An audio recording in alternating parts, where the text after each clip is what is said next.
Boa noite, pessoal. Então, estamos começando aí a webconferência da disciplina de Análise Financeira e Análise de Investimentos. Eu estou aqui com o professor Léo Reifert. Tudo bem, professor? Tudo bem, tudo tranquilo. Beleza. Então, a gente vai primeiro fazer umas perguntas aí para a gente entrar no assunto e depois a gente passa para outra parte da mais explicações sobre a prova, né? Okay. Professor, fala um pouquinho para a gente, uma dúvida que sempre vem, né, quando fala de questões aí da matemática, né? Qual que é a necessidade de prática de eu aprender isso, né? Fala um pouquinho dessa disciplina da matemática financeira, né? Qual que é o objetivo prático de você aprender essa disciplina? Comumente, quando tem essas disciplinas que é cálculo, o aluno ou o estudante, ele sempre se questiona mais, aonde que eu vou usar isso na vida? No caso da disciplina de matemática financeira, eu diria que o maior apelo prático dela é o fato de que ela casa com a tua dinâmica do dia a dia.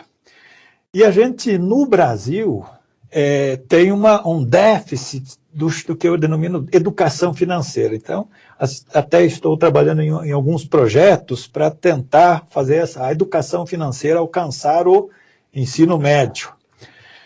Se a gente olhar aqui no Brasil, nos últimos 5 anos agora, em abril deste ano, de abril deste ano até 5 anos, retrocedendo até mais períodos, a taxa de juros real do Brasil é a maior do mundo.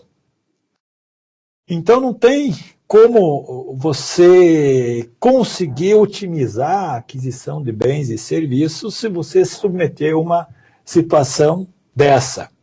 Então, principalmente em países de desenvolvimento, é muito importante esse conhecimento para o uso pessoal antes do que na iniciativa privada ou nas organizações. Vou dar um exemplo bem simples para você.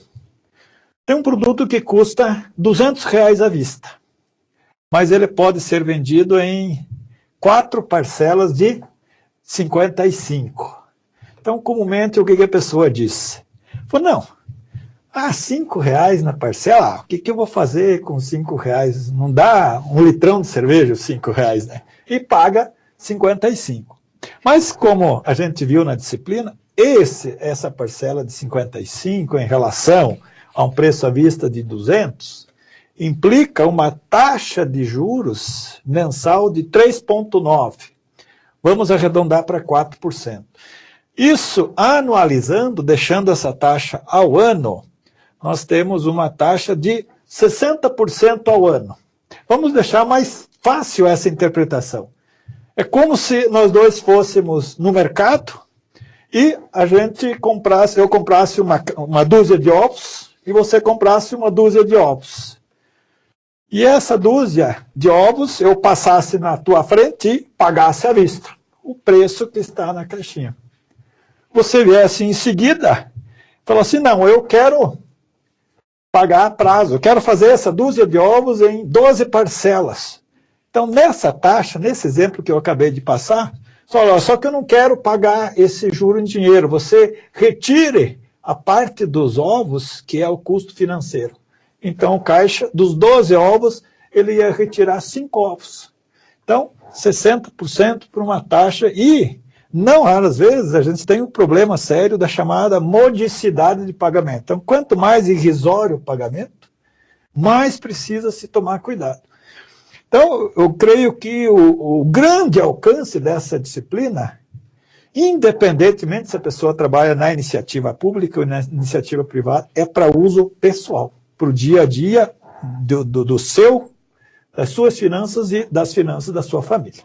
É isso que você falou por último, era uma coisa que eu gostaria de perguntar também. Porque a gente pensa que imediatamente a matemática financeira serve muito bem para a administração privada, né? Mas de que modo que você pode utilizar esse conhecimento para a administração pública, que é o tema do curso mesmo? Esse é outro questionamento que surge e até recentemente vem ganhando corpo essa preocupação de se olhar a esfera pública ou a decisão de investimento na esfera pública com o mesmo foco, com a mesma preocupação que se olha numa iniciativa privada. Então, por exemplo, uma prefeitura, eu posso ter um projeto, eu vou comprar os ônibus e vou fazer transporte escolar. ou eu posso terceirizar esse serviço. Bom, para eu estabelecer quanto que eu poderia pagar na concessão, eu preciso ter a ideia do custo da viabilidade disso daí.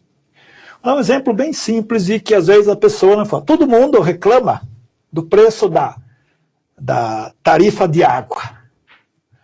Tarifa de água, como eu tenho experiência de cálculo aí, de viabilidade de tratamento de água e esgoto, no Paraná, até se der para aproximar a câmera, eu vou falar baixinho para não entrar em conflito com o governador, mas a taxa interna de retorno da tarifa da água no Paraná é coisa de agiota. Então, se você analisar o serviço, a riqueza, a alocação e a extração dos recursos é a mesma, tanto em relação à iniciativa privada, quanto em relação à iniciativa pública. Não faz sentido hoje você, na iniciativa pública, fazer um investimento e não se preocupar qual é o retorno que esse investimento vai te dar. Então, muitas vezes, esse retorno abstrato. Então, por exemplo, redução de acidente de trânsito, melhoria da qualidade de vida, menos índices de internação hospitalar e assim por diante. Mas você converte isso numa relação de custo-benefício, e o benefício tem que sempre sobrepor ao custo, porque não faz sentido você investir numa coisa que custa mais do que benefício dá. Isso significa destruir riqueza, destruir valor. Tá certo. Professor, então vamos passar aí para a parte da prova. Você poderia falar um pouquinho sobre como que vai ser, o que os alunos precisam estudar aí para a prova? A prova, apesar de eu já na apostila ter sintetizado bem a matéria, mas como são vários detalhes, a gente vai fazer um passo a passo, tópico a tópico, já linkando com as questões que vão cair na prova. São 14 questões. Então, já para que todo mundo seja aprovado, vamos tentar bater recorde de aprovação, eu vou fazer um passo a passo, vou explicando aí no quadro aí cada tópico. Então vamos lá para os principais conceitos aí. Então, primeiro tópico que a gente vai trabalhar na prova, deixa eu arrumar aqui, é o conceito de taxas proporcionais. Então, aquela taxa que a gente viu lá, pro rata, juros simples. Então, como já houve ali no fórum, tira dúvida algumas, mas que fórmula que usa? Então, fica aqui um macetinho para calcular essa. Então, você coloca a taxa nova, ou a outra taxa, você pega a taxa atual e multiplica pelo quociente entre novo período e o período atual.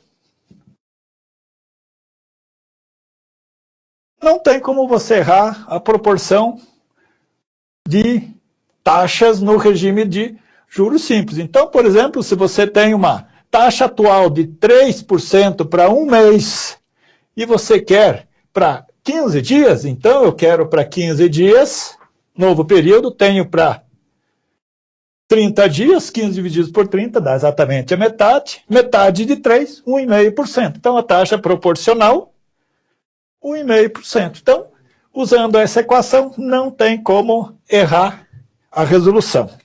Então, foi uma questão. Então, essa aqui, ninguém pode errar. Agora vamos para o segundo tópico, capitalização simples. Com relação à capitalização simples,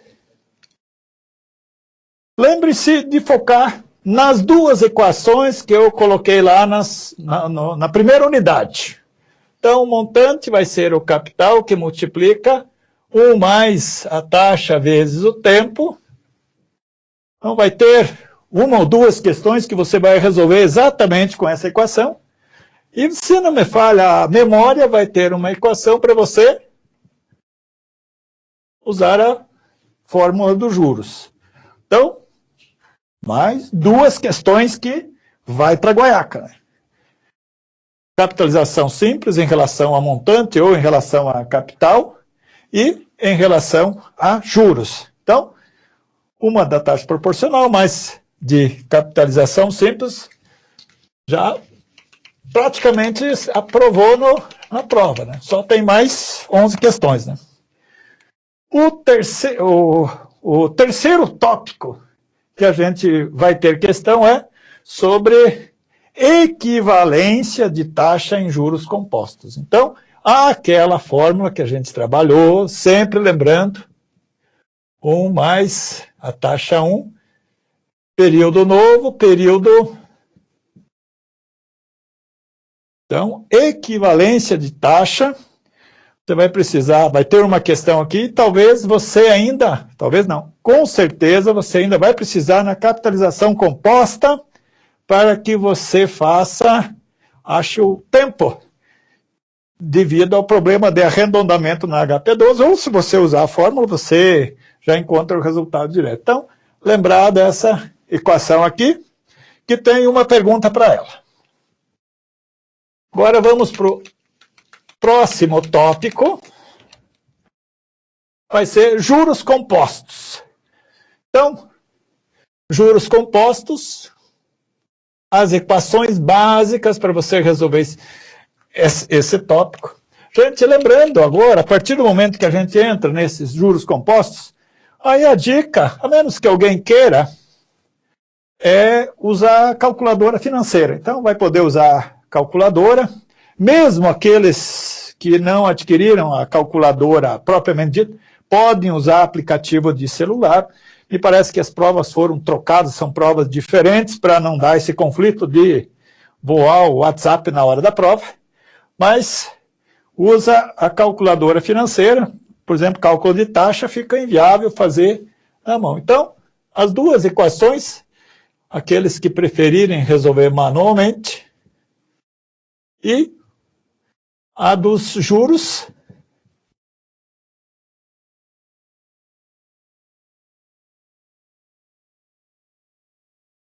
então, com essas duas equações, você vai resolver me parece que são duas questões que tem na área o referente ao tema de capitalização composta. Uma questão, vou entregar para vocês, vai cair, é para calcular o N na capitalização composta. Se você utilizar a fórmula para calcular o N, então, se você usar a fórmula, ele já vai te dar em meses quebrados e você faz a conversão. Então, é aquela do FV divididos por PV e o LN de 1 mais a taxa. Mas como na HP ou em qualquer outra calculadora financeira você faz rapidamente, para que ela não arredonde para o período inteiro seguinte, não use a taxa ao mês. Usa a taxa ao dia. E a resposta do exercício está em número de dias. Então, se você usar a taxa ao dia, você acha... mas como eu acho a taxa ao dia? Acabamos de mostrar aquela equivalência de taxas em juros compostos. Então, se você dominou o conceito de equivalência de taxa, você já mata a questão sobre a equivalência de taxa, que tem uma só dela, e você já garante para acertar o N, número de dias que um PV leva para formar um FV, um valor presente e um valor futuro. Agora nós vamos para séries uniformes.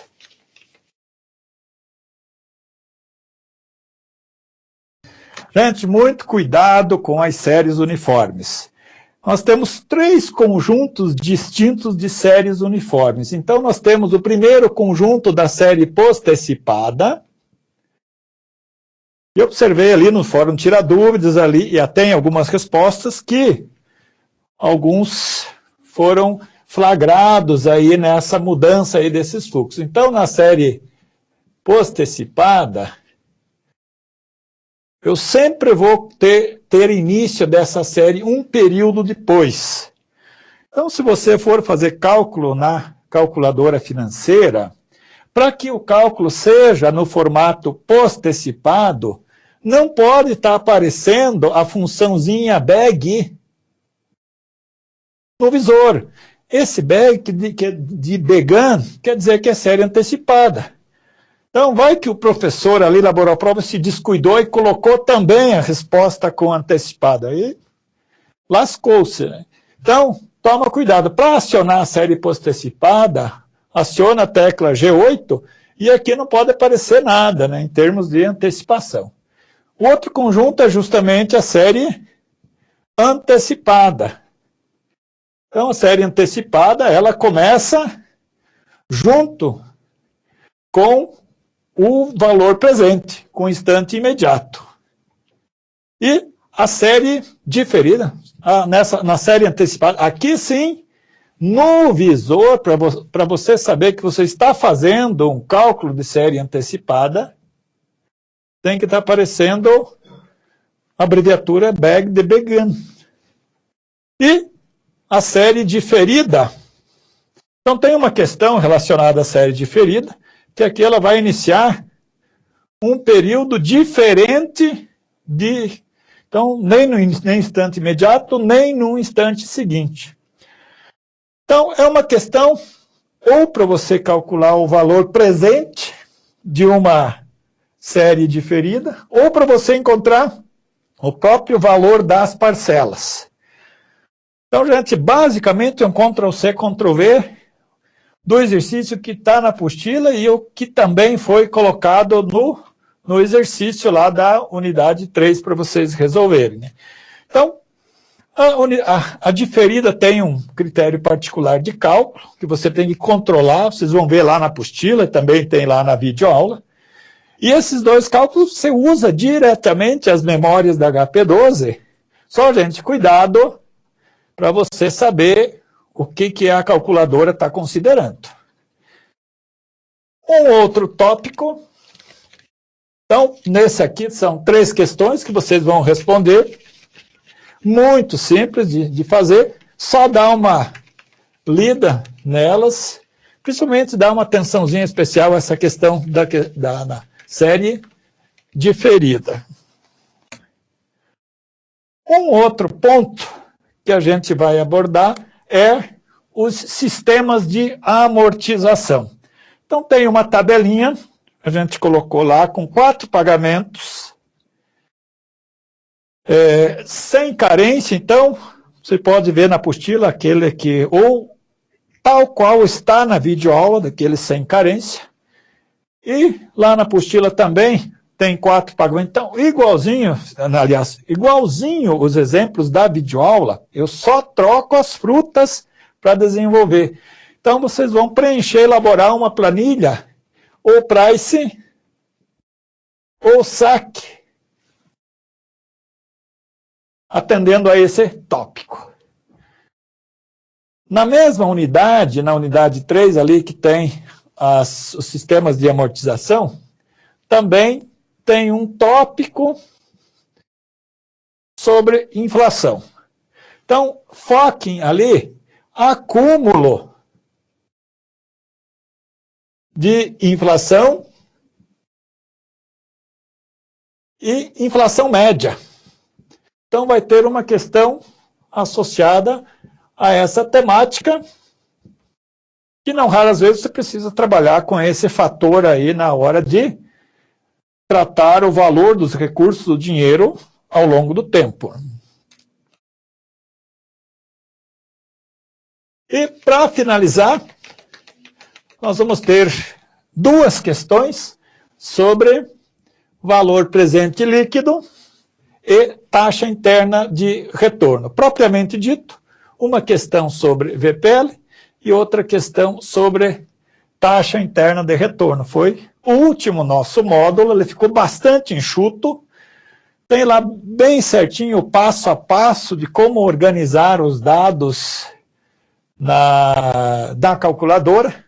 Então, o VPL você pode calcular tranquilamente pela fórmula, manualmente, como eu fiz lá na apostila. E a taxa interna de retorno, invariavelmente, você precisaria da calculadora financeira. Mas, para, de repente, não ocorrer de alguém querer desenvolver manualmente, eu considerei uma questão de análise sobre a TIR. Então, sobre a TIR vai ser uma análise. Então, procure entender o conceito do que é a taxa interna de retorno, o que ela realmente traz em termos de informação, de indicador para tomada de decisão. Bom, gente, com esses tópicos aí, até a gente poderia combinar de quem não tirar 9 já fica reprovado, porque é muita tranquilidade para passar na disciplina. Então, eram esses os tópicos. Acho que, Júlio, agora a gente vai abrir aí para tirar as dúvidas, as questões. Não sei se chegou algumas questões. Isso mesmo. Pessoal, se quiserem mandar aí alguma dúvida, algum outro, né, coisa que o professor falou e que vocês queiram que ele desenvolva, podem mandar. E, professor, então na prova vai ser possível utilizar a calculadora e... Isso, apenas, até conversando com a coordenação, eu optei por fazer uma prova muitíssimo acessível, porém a gente vai fazer sem consulta ao material impresso. Porque ali a experiência revela que muita gente ia estudar na hora da prova. Aí essa é aquela folhação e tal. Então, é melhor uma prova acessível e o mínimo de dedicação que você deu para a disciplina é absolutamente suficiente para você aprovar, até mesmo porque, se você já fez os exercícios, 40% da nota você já tem. Uhum. A Ana Cláudia está perguntando se as questões terão alternativas de múltipla escolha. Das 14 questões, 12 são questões objetivas de múltipla escolha, apenas uma é certa. Tem a tabela que você vai elaborar, então a tabela do sistema de amortização, de um dos dois. E uma das questões é analítica, é descritiva. Você vai interpretar a questão e descrever conforme o teu entendimento.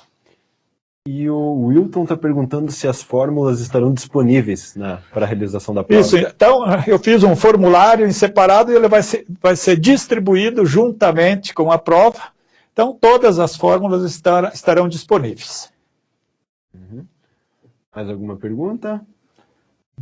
Lembrando que depois dessa web a gente tem mais uma com o professor, né, o professor Fabrício Duda. Então a gente só vai fazer uma pausa aí entre uma e depois a gente continua as nossas webconferências aí. E você estava comentando, professor, dos exercícios lá, dos questionários, né? É bom o pessoal não deixar para a última hora, porque tem bastante questões lá, né? Ali até eu tenho acompanhado diariamente ali o acesso de vocês, então, a princípio até tenho ficado bastante animado que da unidade 1, por exemplo, a maior parte dos que já resolveram os exercícios acertaram todos na primeira tentativa. Então isso é prova de que o material está acessível. E a prova, eu creio que está mais acessível do que os próprios questionários. Uhum. A Juliana perguntou, então, se estará disponível as fórmulas utilizadas na prova. Vão estar disponíveis num papelzinho escrito, todas as fórmulas para aqueles que queiram desenvolver manualmente para testar.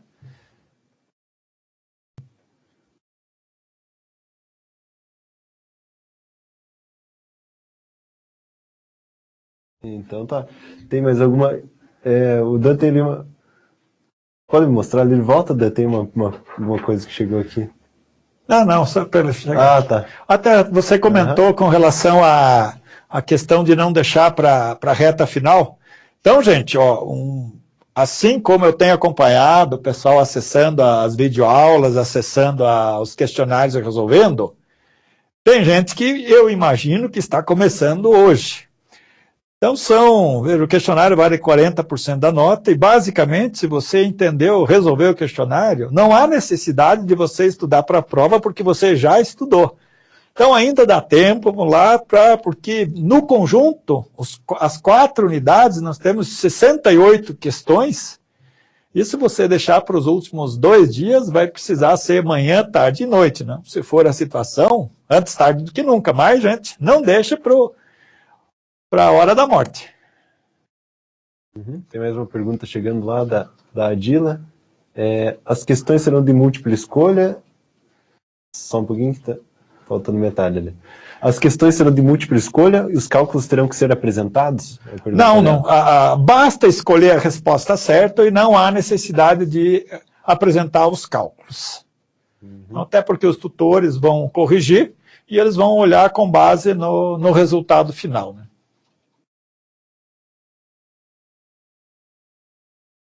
Um pouquinho, pessoal, mais uma pergunta. A Clarice está perguntando se as fórmulas serão para resolver na HP também.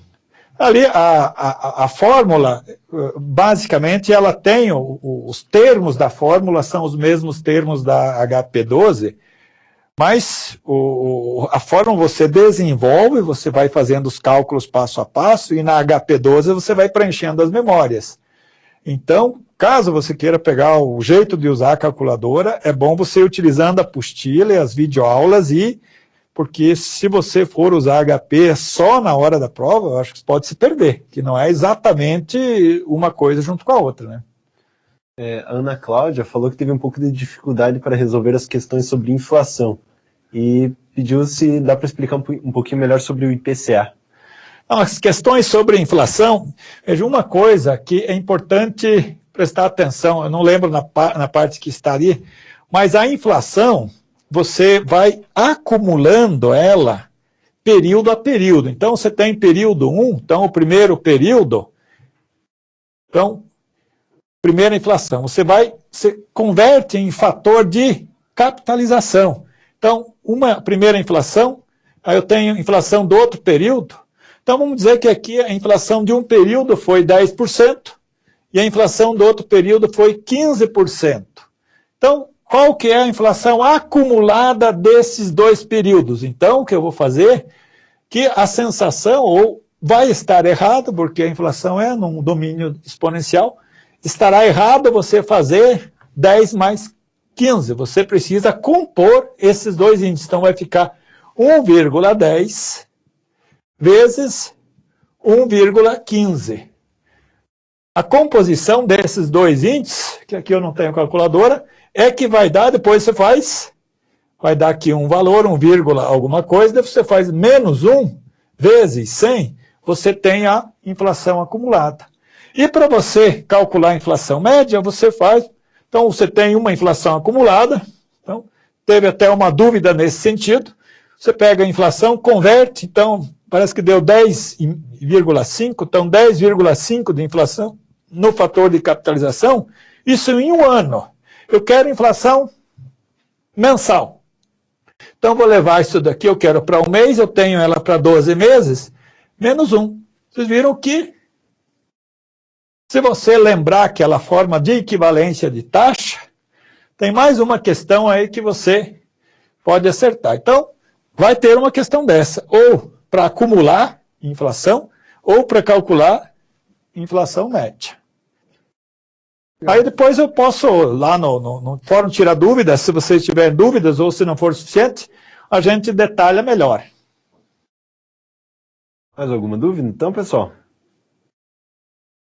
Eu acho que não temos mais nenhuma, professor. Então, podemos encerrar por aqui. Mais alguma coisa que você gostaria de falar? Então, como é a última semana, e aqueles que de repente têm alguma dúvida, que não tenham receio de mandar mensagem no fórum Tira Dúvidas, eu tenho acessado o fórum diariamente, às vezes fica lá perdido uma outra questão, mas é só me relembrar que eu não tardo mais que 24 horas para dar retorno. Então, agradeço a paciência de todo mundo e espero que essas dicas ajudem tanto para o uso da matemática financeira e análise de investimentos, como para ter sucesso aí na prova. Legal. Obrigado. Então, pessoal, a gente vai fazer uma pausa aí de 5 minutos e a gente volta com a segunda web, então. Até daqui a pouco. Excelente contextualização. Me chama a atenção, você explora com bastante propriedade os conceitos de sertão,